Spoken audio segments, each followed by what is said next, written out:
What would you do if showing kindness cost you everything, but sparked a movement that changed lives? Meet Janelle, the waitress who lost her job for feeding a homeless veteran and inspired 200 soldiers to stand up for her. Ready to witness a story of true courage and compassion? The clock above the diner stove blinked 11:52 p.m. The last of the coffee pots hissed. Most of the booths sat empty, stained with crumbs and the weight of another long shift. Janelle wiped her hands on her apron, exhausted but still carrying that quiet grace she wore like armor. She'd been on her feet since 3 p.m., juggling plates, dodging insults, and flashing a tired smile for every table that snapped their fingers. Then she saw him.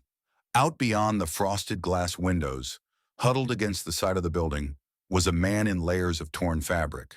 A military duffel lay beside him, faded and frayed. His hands trembled as he pulled his coat tighter against the night wind.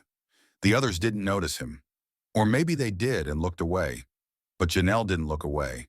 She watched him for a moment, not just his clothes, but the hollow in his cheeks, the stiffness in how he sat. She saw the fatigue, the weight of being invisible. She knew that weight well. Without a word, she walked to the kitchen, scooped up the heartiest plate she could find, meatloaf, mashed potatoes, cornbread, and poured coffee into a to-go cup. From her own tips, she dropped a 5 into the register. She wasn't trying to be a hero. She just couldn't let someone go hungry. Not on her watch. She stepped out into the cold and knelt beside him. "Sir," she said gently, "I brought you something hot." He blinked, confused. Then his eyes welled. He couldn't speak. "Just eat," she smiled. "You're not forgotten." But as she turned to go back inside, the door slammed open. Her manager, Rick, red-faced and snarling, barked loud enough for the whole block to hear. "Did you just give our food away? I paid for it out of my own. Don't care. You represent this diner, and we don't hand-feed strays. You're done. Clock out." The door clicked shut behind her before she could respond. No final paycheck. No thank you. Just the cold and the sting of being punished for doing something right. As Janelle walked away, the man sat with the food in his lap, hands shaking as he took his first bite. She had no idea that act, that single plate, was about to change everything. Janelle sat on the edge of her twin mattress, still in her work clothes. Her apron smelled like grease and coffee, but she didn't have the energy to peel it off. Her phone buzzed, but she ignored it. Probably another overdue bill, the kind that made her stomach tighten before she even opened it. The silence in her apartment was loud. Too loud. Her little brother, Jamal, had fallen asleep on the couch, still clutching the notebook he used to sketch basketball plays. She was all he had. Their parents had passed years ago. She promised them both she'd take care of him, keep food on the table, keep the lights on, keep hope alive. But tonight, she couldn't even keep a job.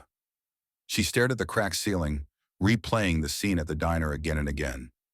Rick's voice, the rage in it, the way her coworkers looked away like she didn't exist, like she wasn't worth defending. All for what? Giving a man a plate of food she paid for? Her chest tightened. She'd never felt smaller. With trembling fingers, Janelle opened her phone and snapped a picture of her now wrinkled uniform on the floor. Then she opened Instagram and started typing, "I lost my job tonight for giving a homeless man a hot meal. I paid for it out of my tips. My manager said I embarrassed the diner and made them look weak. I'm not sorry. I'd do it again. No one should go to bed hungry." She hovered over post, unsure. What would it change? Nothing, probably. But maybe, just maybe, it would reach someone who understood. She hit share and set the phone down. Within minutes, a few friends liked it. A cousin commented, "SM, they don't deserve you." Then the likes began to multiply. A few strangers commented, "You did the right thing. You're a hero. Where's this diner? We need names." But Janelle didn't expect what came next. She received a DM from someone named Luis Carrington. His profile showed he was a journalist. His message read, "I saw your post. I'd like to talk, because this story needs to be heard." Janelle blinked. Her hand went to her chest. She thought she'd been invisible, but kindness has a way of echoing. even when the world tries to silence it. He sat outside the same diner the next morning, arms wrapped tightly around his chest, the remnants of mashed potatoes clinging to the edge of the styrofoam plate beside him. His name was Thomas Carter, though no one had asked in a long time. Most people passed him like he was fog. There, but not worth noticing. Until last night. Until her. The woman with the tired eyes and the soft voice. The one who knelt like he was a person, not a problem. She didn't flinch at the smell of unwashed clothes or the silence in his mouth. She simply handed him a hot meal and called him sir. Thomas had once commanded respect. A former Marine staff sergeant, 2 tours in Afghanistan, 1 in Iraq. Bronze Star with valor. But medals couldn't stop time. They couldn't fight back the nightmares. And they definitely couldn't cover the hospital bills when the VA backlog left him stranded. He hadn't always been homeless. But once you fall far enough, people stop asking how you got there. So when the young journalist Lewis Carrington approached him that morning with a recorder in a quiet, respectful tone, Thomas hesitated, but Louis didn't rush. He listened. And when Thomas finally spoke, it wasn't bitterness in his voice. It was gratitude. She didn't ask who I was, he said. She didn't ask what I did to end up on the street. She just saw I was hungry and fed me. That was the first real meal I had in 3 days. Louis nodded, then asked, "Do you know her name?" "I heard someone call her Janelle." Louis leaned back, thinking. "She posted something last night. Said she got fired for helping you." Thomas's hands curled into fists. "Fired? For that?" He looked away. "This country's got it backward. We reward cruelty and punish compassion."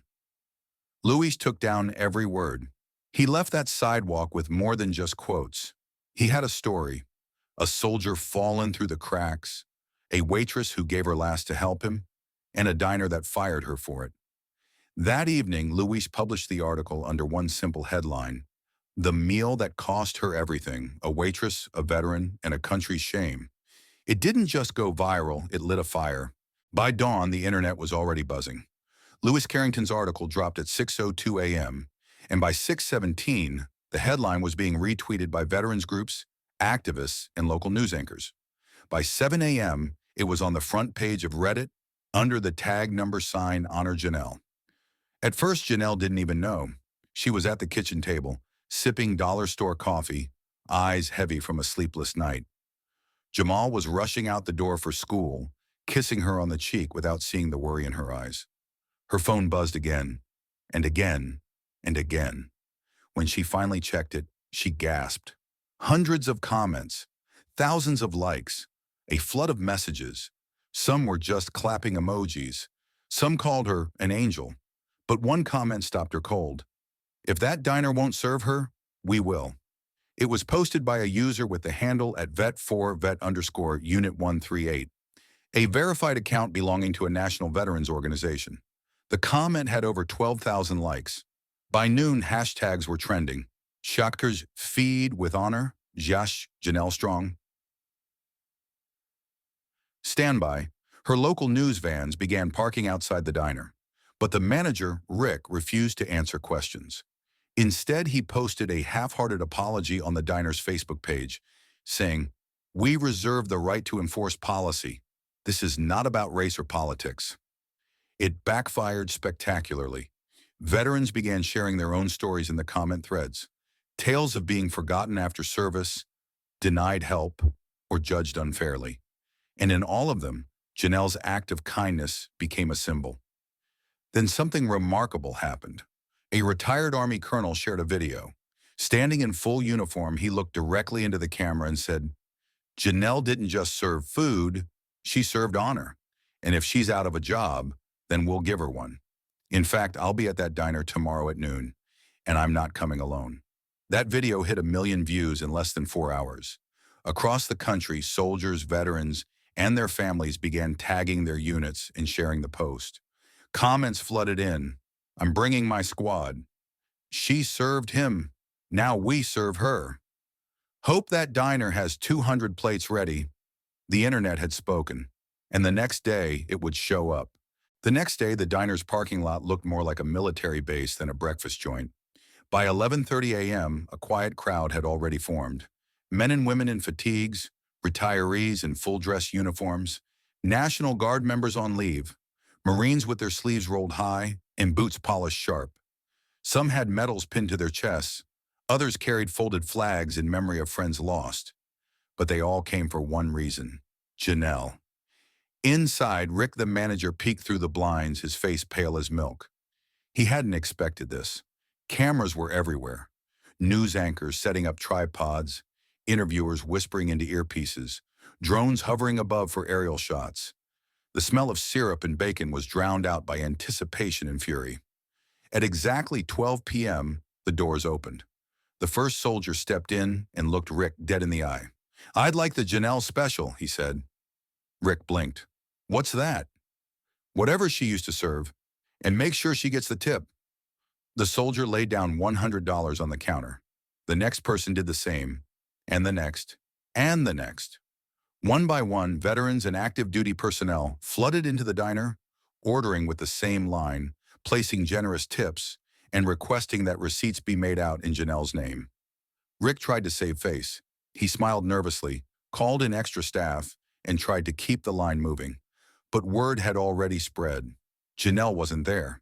She hadn't been offered her job back, and the crowd noticed. Outside, a chant started building. "We eat with Janelle! We eat with Janelle!"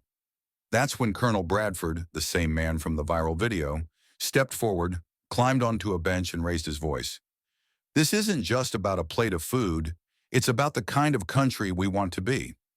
Janelle saw a fellow human in need, and for that she was punished. That ends today. Cheers erupted. Tears fell.